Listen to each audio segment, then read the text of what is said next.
What's up, Street Beast fam, YouTube fans, and everybody else who stumbled across this channel? It's your host, Shinigami, aka Sensei Danny, and welcome back to another episode of Black Belt Reviews. I tried to avoid doing 2 bag reviews in a row, and that's kind of why I did a couple of other in-between things, or a lot of in-between things. Though with everything the way it is right now, it's a little hard to film footage of me getting sparring in using the other new sparring gear I bought, especially for my karate dojo since the Rona hasn't opened up.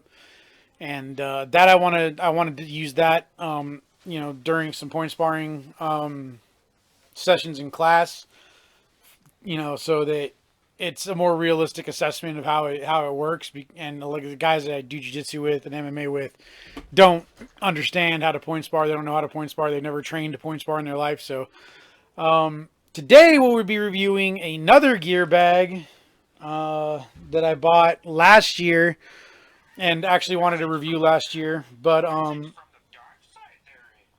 excuse my phone, I forgot to put it in Do Not Disturb. I'm going to do that right now. Anyway,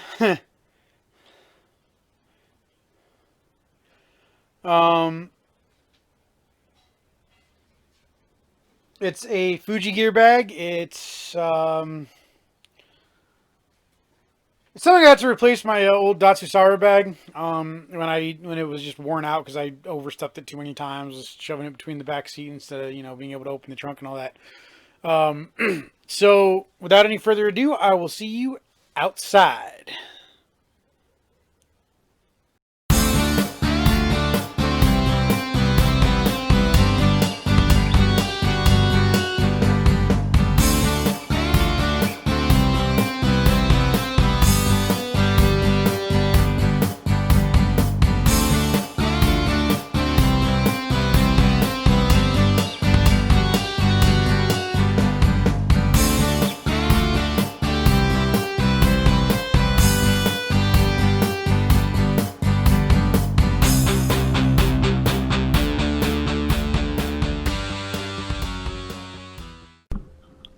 Okay, so here we have the Fuji high capacity duffel bag.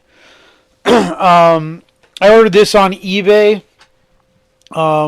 It's actually a discontinued product. You can actually find it all over the internet.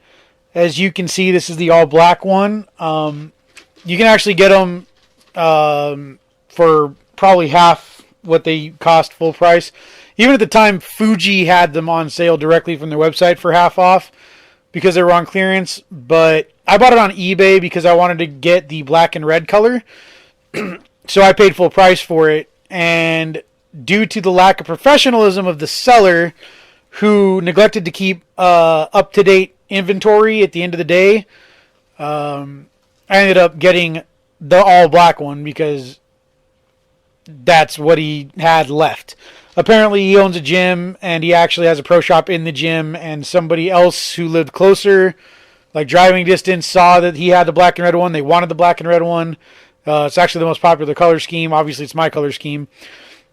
So they wanted the black and red one. They drove 2 hours to get it, bought it in person. He didn't update his stock, and so I ended up getting this at a tournament like a week and a half or 2 weeks later, and this was supposed to show up in the mail like the day before the tournament. So I really needed it to replace my Datsusara bag, which I had overused to the point of,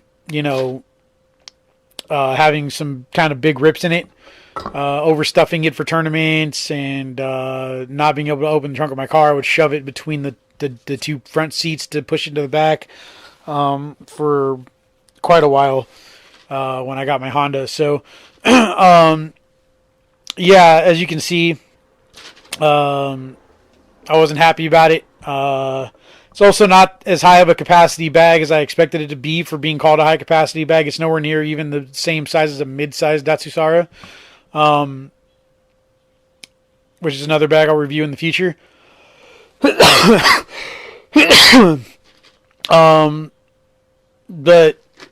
yeah, I will give the guy credit though for shipping it. Expedited shipping. It was like 2-day shipping. I got it like within a couple of days.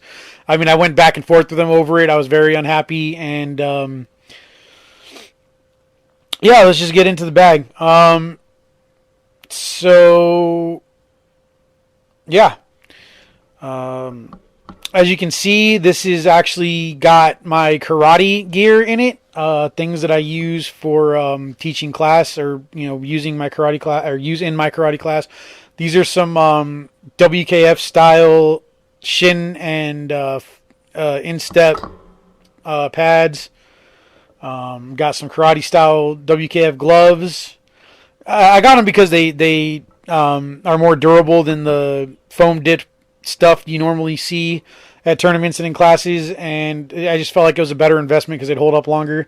I would love to review those. You can see I got hand pads for practicing drills with my students, some MMA gloves. The other one with the skulls in my room fell out of the bag. Didn't notice. I thought they were both out.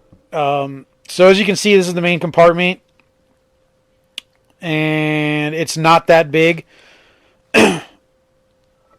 Obviously it doesn't hold that much stuff. You might be able to fit a gi in there. If you're strictly doing jiu-jitsu, you could probably fit maybe 1 or 2 gis and like MMA gloves and headgear. Or if you don't want to do that, you could just the gis and the MMA gloves could go in the one of the other pockets.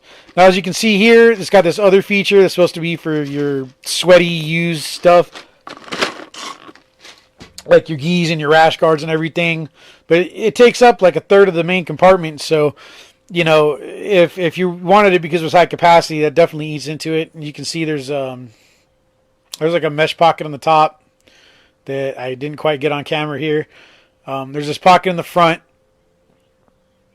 that I also have some safety MMA gloves that I got for karate class and some hand wraps. That's a good pocket for gloves if you're doing jiu-jitsu and have MMA practice in the same gym. Obviously, I wouldn't recommend putting anything like your wallet or your keys or anything important in there, because that's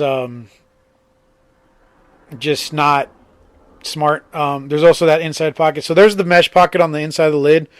The other one with the red strap is a little pocket you can put a couple of small things in. Maybe stick your wallet or something in there when the bag's closed. This is the main feature right here, is the insulated pocket. It works excellent. As you can see, there's some smaller mesh pockets, like one for like a protein bar and some other bigger ones you could use for like your protein shake or whatever, or just like an ice pack to stick it in there. But it definitely works really well. It keeps your stuff cold all day long. It's great. I wish Datsusaro put one in their bags, but I know why they won't, because they're more about sustainable production, practices and environmentally friendly practices. There's also a pocket on the back that's got a zipper on it. It's a little more low key. That's where I'd really recommend stashing your valuables if you have to keep them in your bag when you're competing or training. If you're like me and you don't wear anything other than what you're going to train into the gym. The inside bottom part actually sticks with Velcro, though. That's another thing that they have over Datsusara bags, but that's about it. As you can see, really not that high capacity. You might be able to fit all that gear in like one karate gi or one jiu-jitsu gi in the main pocket if you're really pushing it. I've done it myself for tournaments. I managed to get 2 gis in there once, but a gi top, a karate gi, and a pair of fight trunks, and then I think I actually had to put the gi pants for the other. No, you know what? I think might have been 2 gi tops and then trunks, and then I know I had to put. Oh, that's what it was. I put the gi top, like the black and red one I use for using the First Street Beefs West Coast, and my fight trunks and my MMA gear, and then I had to put my karate point sparring foot gear in my backpack, which I also took so I could bring my camera along. But yeah, as you can see, this is about all the stuff that fits in the main compartment, and it fills it pretty good. So, I really, would recommend getting a Datsusara if you need a lot of room for your gear and want everything in one bag. But if you just, are traveling light, or or packing light for your class, and just want something that, is going to fit a couple, or just doing strictly jiu-jitsu, this is the bag for you. And there you have it, guys. The review of the Fuji high capacity duffel bag. Hope you enjoyed that. If it meets your needs, I hope you can find one. They're still all over the internet. I looked this morning, like I said earlier in the video. Anyway, thank you all for watching. Don't forget to click that like button, subscribe. Also, don't forget to go to my Teespring store and buy some merch. It's on sale this weekend, all through the end of Cyber Monday. So go there, use code HEADKICK, all caps, to get 20% off.